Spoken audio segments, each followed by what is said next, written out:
मित्रांनो, न्यू मधुर मराठी या चॅनलमध्ये आपलं स्वागत आहे. घरोघरी मातीच्या चुली या मालिकेच्या आजच्या एपिसोडमध्ये आता डोअरबेल वाजते तेव्हा ऐश्वर्या दरवाजा उघडते आणि कोणीतरी पार्सल घेऊन आलेलं असतं. ऐश्वर्या विचारते की कोणी पाठवलंय, तेव्हा हा व्यक्ती सांगतो की अवनी मॅडमने पाठवलंय. इतक्यात अवंतिका मागणे विचारत असते की काय गं, काय झालंय? ऐश्वर्या सांगते की अगं अवनीने काहीतरी पाठवलंय. तेव्हा जानकी देखील पुढे येते आणि सांगते की अगं अवनीचाच व्हिडिओ कॉल आहे. आता तिघीही खाली बसतात, फोन रिसीव करतात. जानकी आता अवनीला विचारत असते की काय गं, काय पाठवलं यात? तेव्हा अवनी तिकडनं म्हणत असते की मीच जर का सांगितलं तर काय अर्थ आहे, तुम्ही उघडून बघा ना. तेव्हा अवंतिका हसूनच म्हणते की हो हो, आणि ती ते पार्सल ओपन करते. त्यात असतं वटपौर्णिमेचं वाण, ऊस, जांभूळ, आंबा सगळं काही पाठवलेलं असतं. आता इकडे जानकी या दोघींनाही सांगते की अवनीने आपल्यासाठी वटपौर्णिमेचं वाण पाठवले आठवणीने. खरंच थँक्यू सो मच अवनी. तेव्हा अवनी देखील म्हणते की खरं तर मला प्रत्यक्ष येऊनच द्यायचं होतं वहिनी, परंतु शक्य झालं नाही. पण टेक्नॉलॉजीमुळे सोपं झालंय की नाही बघा, हे असं व्हिडिओ कॉलवर प्रत्यक्ष भेटल्याचा आनंद मिळतो आणि एकमेकांची विचारपूस देखील करता येते. तेव्हा ऐश्वर्या म्हणते की अवनी, तू इतक्या आठवणीने आमच्यासाठी हे पाठवलंस, खरंच थँक्यू सो मच. तितक्यात अवनी विचारते की अवंतिका वहिनी, तुम्ही साजरी केलीत की नाही वटपौर्णिमा? अवंती गप्प होते. तेव्हा जानकी म्हणते की अवनी अगं, आमच्या घरात सध्या काय सुरू आहे तुझ्यापासून काहीच लपलं नाहीये. या सगळ्या गोंधळात वटपौर्णिमा आहे हेच आम्ही विसरलो होतो, पण खरंच तू आता हे सगळं आठवणीने वाण पाठवले ना, त्यामुळे लक्षात आलं. आणि खरं तर सॉरी गं, तुझी ही पहिली वटपौर्णिमा आहे. आम्हीच तुझं सगळं लाडाकोलडात साजरं करायला हवं होतं, पण राहिलं गं आमच्याकडनं. त्यावर अवनी देखील बोलते की हो, आपल्या बहिणी बहिणींमध्ये काय सॉरी म्हणायचंय? आणि तुमच्या घरावर गेल्या काही दिवसांपासून एकामागोमाग किती संकट येऊन आदळत आहे सगळ्यांनाच माहिती आहे. आणि वहिनी, हे असं अपसेट व्हायचं नाही. उद्याची सकाळ आपलीच असेल असं म्हणून पुढे चालत राहायचं. आणि तुम्हीच म्हणताना मिट्ट अंधाराला खिजवण्याची ताकद एका छोट्याशा पंथीमध्ये असते. हीच पंथी आपली सोबत करू शकते, उजेडापर्यंत साथ देऊ शकते. वहिनी, तुम्हीच ती पंथी आहात जी अंधाराला आव्हान देऊ शकते, एकमेकांची सोबत करू शकते. वहिनी, तुम्हीच या सगळ्यातनं सगळ्यांना बाहेर काढू शकता. तेव्हा जानकी आता अवंती व ऐश्वर्याकडे पाहते आणि अवनीला सांगते की हो ग, तोच प्रयत्न सुरू आहे. तर अवनी जानकीचं मनोबल वाढवत तिला सांगत असते की तुम्हीच तर नेहमी खचलेल्या प्रत्येक माणसाचं मनोबल वाढवलं, त्याला उत्साह, लढण्याची जिद्द दिली. वहिनी अहो, हेही दिवस जातील असं म्हणायचं आणि समोरच्या आव्हानाला जाऊन भिडायचं. आता असं समजा, मी दिलेलं हे वाण म्हणजे आशेचं किरण आहे. हेही दिवस सरतील, सगळं काही ठीक होईल. आणि मला पूर्ण खात्री आहे तुमच्या घरावर आलेलं दुःखाचं हे सावट देखील नक्कीच दूर होईल.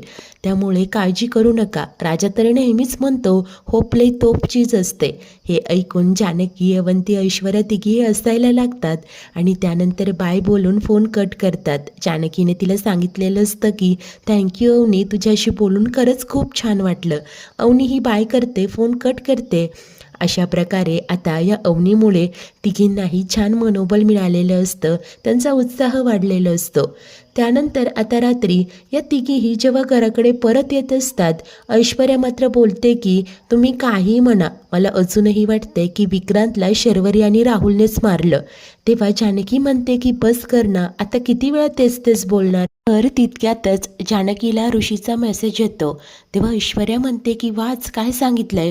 तर ऋषीने मेसेज पाठवलेलं असतं की हा राहुल एक नंबरचा फ्रॉड माणूस आहे. त्याने याआधी देखील 2 मुलींना फसवलंय. मुलींना प्रेमात पाडून फसवणं आणि नंतर त्यांचा पैसा लुबाडणं हाच त्याचा धंदा आहे. हे ऐकताच जानकी तर तोंडालाच हात लावते. पुढे ऋषीने सांगितलेलं असतं की त्यातल्या एका मुलीचा नंबर मिळालाय. ही मुलगी आपल्या बाजूने कोर्टात साक्ष द्यायला तयार आहे. हे ऐकताच आता अवंती खूप खुश होते. जर का असं झालं ना, तर आपण कोर्टात सिद्ध करू शकतो की हा राहुल एक नंबरचा फ्रॉड आहे. परंतु हा प्रश्न मात्र राहतोच की या राहुलनेच विक्रांत भाऊजींना मारले, हे आपण कसं सिद्ध करायचं? तेव्हा जानकी बोलते की काही झालं ना तरी या राहुलचा खरा चेहरा मात्र आपण जगासमोर आणायचा. आता त्याची सुटका नाही. आणि आता त्या तिघेही आणखी जिद्दीने पेटून उठतात. त्यानंतर जेव्हा घरी पोहोचतात, सौमित्र व सारंग वाट पाहत बसलेले असतात. आता या तिघेही समोर न येताच सौमी मात्र उठून जायला लागतो. तेव्हा सारंग त्याला बोलतो की दादा अरे थांब ना, परंतु सौमित्र ऐकत नाही. तेव्हा चिडूनच अवंतिका म्हणते की भाऊजी अहो कशाला थांबवताय त्याला, जायचं असेल तर जाऊ द्या ना. आता सौमी देखील टोमणा मारत म्हणतो की जातोच आहे सारंग, तिला म्हणावं तसंही मी त्याच ठिकाणी थांबणं प्रेफर करतो जिथे माझ्या थांबण्याला आणि शब्दाला किंमत असते. आणि तो निघणार असतो, परंतु जानकी म्हणते की भाऊजी थांबा, हे बघा मला माहिती आहे तुमच्या मनाविरुद्ध जाऊन अवंतिका ही केस लढते, त्याचा तुम्हाला राग आलाय, परंतु जरा विचार करा ना, हे सगळं ती कोणासाठी करते आणि तुम्हीच असे टोमणे मारून तिचं मोरल डाऊन करणार आहात का? त्यापेक्षा एक वकील म्हणून तिला काहीतरी सल्ला द्या. मला खात्री आहे तुमच्या या सजेशनचा ती नक्कीच विचार करेल. तेव्हा सौमित्र बोलतो की ठीक आहे, तू म्हणतेस म्हणून मी माझं एक ऑब्झर्वेशन सांगतोय. मला असं वाटतंय की आपल्या घरात कोणीतरी घरभेदी आहे. हे ऐकताच सगळ्यांनाच प्रश्न पडतो. अवंतिका विचारते की अरे हे काय बोलतोय तू?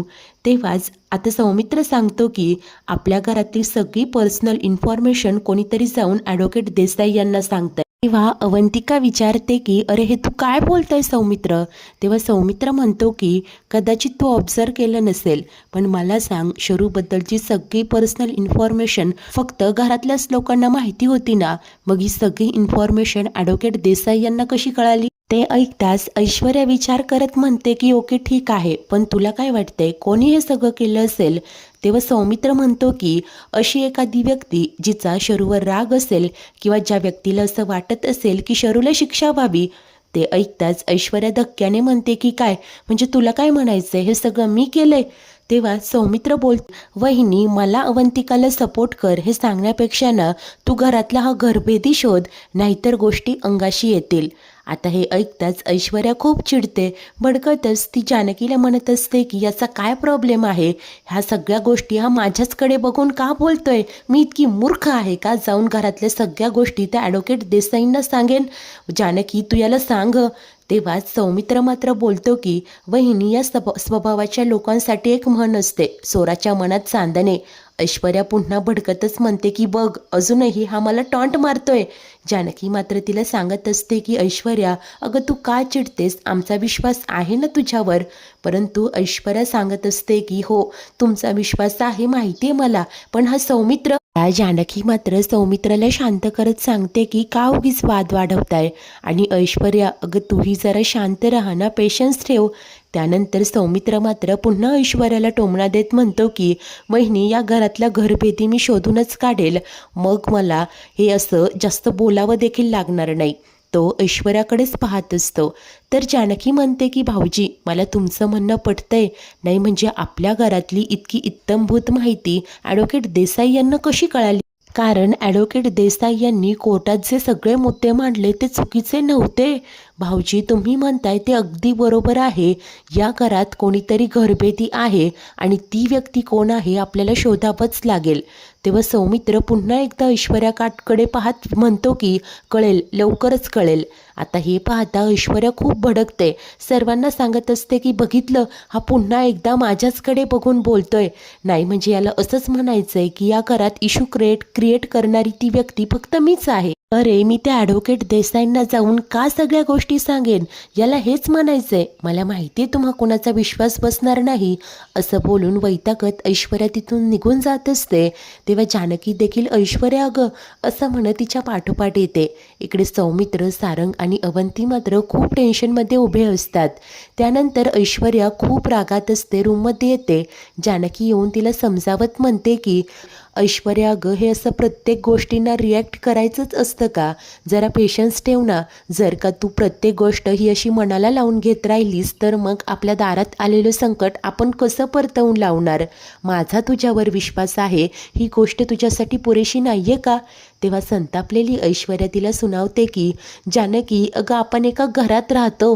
जेव्हा या सगळ्या गोष्टी सतत माझ्या कानावर पडतात ना, तेव्हा खूप त्रास होतो मला. हा सौमित्र, अगं या घरात आल्यापासून मी खटकते ग त्याला. आणि मला माहिती आहे माझा शर्वरीवर संशय होता. पोलीस जेव्हा तिला पकडून घेऊन गेले ना, तेव्हा सगळ्यात जास्त आनंद मला झाला होता. परंतु म्हणून ती कायमस्वरूपी जेलमध्ये राहावी यासाठी मी घरातल्या गोष्टी बाहेर जाऊन नाही ना गं सांगणार. हा सौमित्र, अगं मी याआधी देखील वाईट वागले म्हणून मी कायम अशीच राहणार हा समज त्याच्या डोक्यातनं कधी जाईल ग. जानकी, अगं जर का आपण सुधारण्याचा प्रयत्न करत असू तरी सुद्धा पुन्हा पुन्हा येऊन जर का कोणी आपल्याला डिवचत असेल ना, तर मग मला आता असं वाटतंय की मी आधीसारखी जी उद्धट उर्मट होते ना, तेच बरं होतं जानकी. तेव्हा जानकी बोलते की हो ऐश्वर्या, अगं जरा शांत हो ना. आणि कर नाही त्याला डर कशाला. अगं सौमित्र भाऊजींना जरा इग्नोर कर ना. मुळात तुला माहिती आहे त्यांची मतं काय आहेत ते. ऐश्वर्या, अगं आपण एक टीम आहोत आणि जर का तूच आमच्या टीममधून अशी बाजूला जायला लागली तर हे आलेलं संकट आपण कसं परतवून लावणार सांग ना गं. असं आता ती प्रेमाने तिचा हात हातात घेऊन तिला समजावते. हा संतापलेली ऐश्वर्या बोलते की मला कितीही वाटलं ना या टीमचा भाग व्हायचा तरी काही लोक हे होऊच देणार नाही ग. आता तर मला जेन्युअनली असं वाटतंय की मी आधीसारखी जी होते ना तीच बरी होती. कुणाची माझ्यासमोर बोलायची हिंमत होत नव्हती. असं म्हणत ती त्रागा करत असते. जानकी पोटतिडकीने तिला समजावते की अगं जरा शांत हो ना प्लीज. तेव्हा ऐश्वर्या मात्र वैतागून म्हणते की हे बघ जानकी, मला ना जरा वेळ एकटीने सोड ग, जाऊ देत हे सगळं. आणि ती वैतागून खाली बसते. आता जानकी ही गप्पच झालेली असते. ऐश्वर्याचा मात्र खूप त्रागा होत असतो. तेव्हाच इकडे खाली सारंग ऐश्वर्याच्या बाजूने उभा राहतो आणि सौमित्राला ऐकवतो की दादा, मलाही आता असंच वाटतंय की तुझा रोख ऐश्वर्याकडेच होता. हे बघ, हे बरोबर नाहीये. तेव्हा सौमित्र म्हणतो की होय होता. मला सांग शरू, या घरात आल्यापासनं तिचे सगळ्यात जास्त खटके कुणासोबत उडाले? ऐश्वर्यासोबतच ना. आणि हे बघ, हे असं तुझ्या बायकोची बाजू घेणं बंद कर. तेव्हा सारंग देखील म्हणतो की अच्छा, त्या माझी बायको आहेत, त्यांचे शरुताईसोबत खटके उडायचे, ते सगळं ठीक आहे. पण तुझं काय? तुझं तर तुझ्या बहिणीवर खूप प्रेम आहे ना, तर मग तिची केस का नाही लढलास? जेव्हा बहिणीवर किती प्रेम आहे ही दाखवण्याची खरी वेळ आली होती तेव्हा तू काय केलंस? केस लढायला नकार दिला. सरळ सांगितलं जर का ही केस लढली तर तुझ्या करिअरची रिस्क तू नाही घेऊ शकत. अरे बोल ना. अरे सौमित्र दादा, मग आता ही अशी खोटी काळजी तरी का दाखवतोय? असं म्हणत सारंगने त्याची चांगलीच कानउघडणी केलेली असते. सौमित्र रागाने म्हणतो की सारंग खूप बोलतोय ह तू. हे बघ, बोलताना हे विसरू नकोस, मी मोठा भाऊ आहे तुझा. तेव्हा सारंग देखील रागाने म्हणतो की अरे मग कधीतरी मोठ्या भावासारखं लहान भावांच्या पाठीशीही उभं राहा, मग हा तोरा मिळव. आता सौमित्र रागाने म्हणत असतो की खूप बोलतोय ह तू सारंग देखील निडरपणे म्हणत असतो की होय बोलतोय, कारण तू देखील ऐश्वर्याला खूप बोललास दादा. अरे तुला नाही जमत आहे ना तुझ्या बहिणीच्या मागे उभं राहणं, मग मला तरी माझ्या बायकोच्या पाठीशी खंबीरपणे उभं राहू देत, तू नको शिकवूस मला. रागात असलेला सारंग म्हणतो की बोलणारच मी, आणि मुळात माझ्या बायकोचा जिथे अपमान होतोय, तिला जिथे मान नाही तिथे मला थांबायचंच नाही, राहायचंच नाही. असं बोलून तो रागानेच वर निघून जातो. तेव्हा अवंतिका म्हणते की सौमित्र, अरे तू का बोललास भाऊजींना इतकं? तेव्हा तो म्हणतो की माझ्या बोलण्याचा जर इतकाच त्रास होतो तर मग का थांबवलं मला? तेव्हा ती आश्चर्याने म्हणते की अरे काय वागणं आहे तुझं? अरे तुझ्याशी काहीतरी महत्त्वाचं बोलायचं होतं म्हणून थांबवलं ना. आता तितक्यात सारंग मात्र रागात बॅग भरून ऐश्वर्याला सोबत घेऊन निघालेलं असतो. जानकी त्याला अडवत असते. सारंग ऐश्वर्याला घेऊन खाली येतो. जानकी म्हणते की थांबा सारंग भाऊजी, हे काय करताय? तो मात्र रागाने म्हणतो की नको थांबवूस वहिनी, आता मला एक गोष्ट कळून चुकली आहे. ऐश्वर्या कितीही बदलल्या ना तरी या घरातील इतरांची त्यांच्याविषयीची मतं नाही बदलणार, आणि मला आता माझ्या बायकोचा अपमान नाही सहन होणार. सौमित्र सारंगला म्हणतो की जर का तुला बायकोबद्दल वाईट साईड बोललेलं ऐकवत नसेल ना तर मग तिला कसं वागायचं ते शिकव आधी. सारंग म्हणतो की आणि तू कसा वागतोय रे? आणि दोघांमध्येही वाद होतात. दोघेही आमनेसामने येत असतात. तेव्हा जानकी बस असं ओरडत त्यांना गप्प करते. त्यानंतर रागा करून जानकी म्हणत असते की तुम्हा दोघांची एकमेकाच्या अंगावर हे असं धावून जाण्याची हिंमत झालीच कशी? काय चाललंय माझ्या या घरात?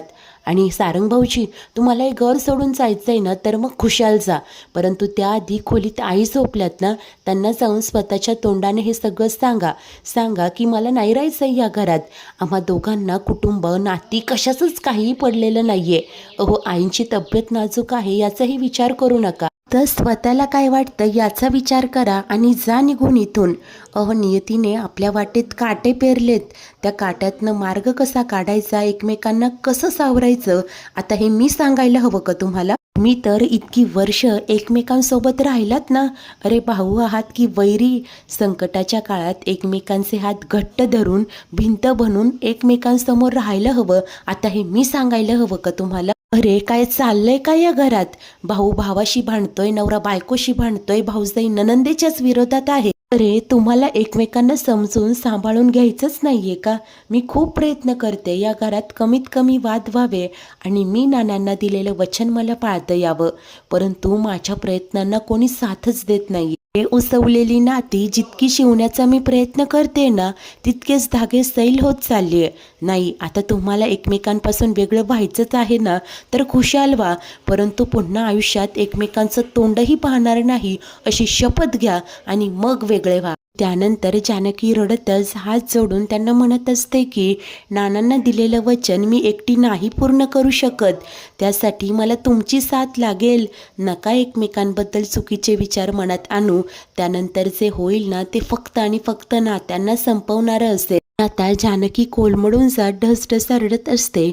इकडे अवंती व ऐश्वर्या येऊन तिला सावरतात. सौमित्र आणि सारंगचे डोळेही पाणावलेले असतात. ही स्वतःची चूक आता कळालेली असते. मित्रांनो, आजचा एपिसोड इथेच संपतो.